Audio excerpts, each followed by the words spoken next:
Good evening everyone, welcome back to your own channel guys, that is Subjectsaholic, and today we are going to cover class 8 की कबीर की साखियाँ जो pome है, हम उसको cover करने वाले हैं, अच्छे से उसको समझने वाले हैं। और अगर आप इस चैनल के न्यू हैं तो you must subscribe this channel for more this type of videos. ठीक है, तो शुरू करते हैं। सबसे पहले कबीर की साखियाँ एक एक जो है समझेंगे स्टैंजा को और कवर करेंगे। ठीक है, सबसे पहला आता है, पढ़ते हैं। जाति ना पूछो साधु की, पूछ लीजिए ज्ञान, मेल करो तरवार का, पड़ा रहन दो म्यान।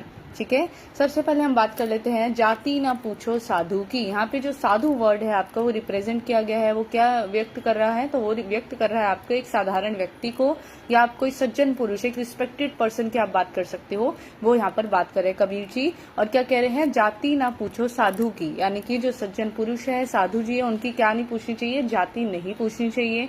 क्या पूछना चाहिए फिर, पूछ लीजिए ज्ञान, ज्ञान पूछो। ठीक है, ज्ञान क्या है, कितना ज्ञानी है वो, ये पूछो ना कि उसकी जाति क्या है। मेल करो तरवार का, मेल करो तरवार का, पढ़ा रहने दो म्यान। बोलते हैं क्यों, क्योंकि जब हम तलवार खरीदने जाते हैं ना किसी शॉप पे, किसी दुकान पे, तो क्या होता है, हम उसका म्यान से उसकी कीमत नहीं पता करते।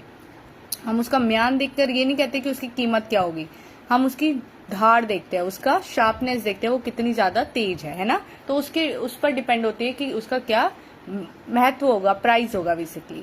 यही आपके जो है इस स्टैंजा में कहा गया है, जाति ना पूछो साधु की, पूछ लीजिए ज्ञान, मेल करो तरवार का, पढ़ा रहने दो म्यान।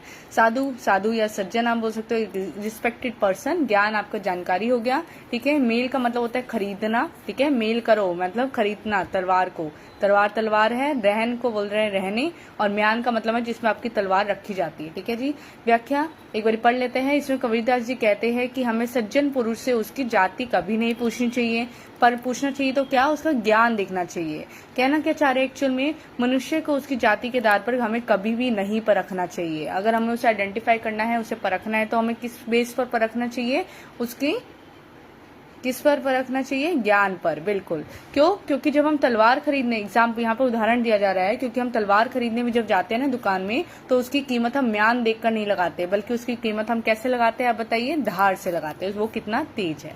ठीक है जी, उसके बाद आता है आपका सेकेंड, दैट इज आवत गारी एक है, उल्टत होई अनेक, कह कबीर नहीं उल्टिए, वही एक की एक। अब क्या कहते हैं, आवत का मतलब है इधर आते हुए, गारी का मतलब है गाली देना, उल्टत का मतलब है पलट कर, होई का मतलब इधर होता है होती, अनेक का मतलब है आपका बहुत सारी। अब इसको समझ लेते हैं। आवत गारी एक है, बोलते हैं कि जब लड़ाई हो जाती है मान लीजिए, तो गाली पड़ती है ना, सामने वाला बंदा आपको गाली दे रहा है। उल्टत होई अनेक, पर क्या होगा, उलट मतलब पलट जाएगी, अगर हम पलट कर वो एक की बहुत सारी गालियां बन जाएगी। कैसे बन जाएगी, क्योंकि लड़ाई शुरू हो जाएगी। अगर आपको सामने वाले पर्सन ने गाली दी तो आप भी गालियां दोगे, तो वो एक गाली की जगह बहुत सारी गालियां हो जाएगी।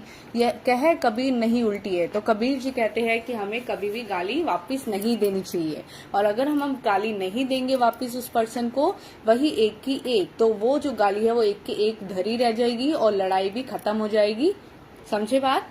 तो कहते हैं इसमें कबीर दास जी कहते हैं कि जब हमें कोई गाली देता है तब वह एक होती है, ठीक है, पर हम जब पलटकर उसे लड़ना शुरू कर देते हैं, उसे और गालियां देते हैं, तो वो बढ़ते बढ़ते बहुत सारी हो जाती है।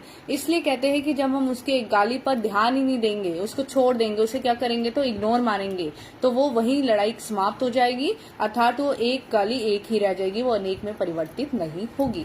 आई होप आपको इतना समझ आया हो। तो मिलते हैं नेक्स्ट वीडियो में, आगे के पैराग्राफ को कवर करेंगे स्ट्रेंजर्स को। Thank you guys, keep smiling and don't forget to like, comment and share.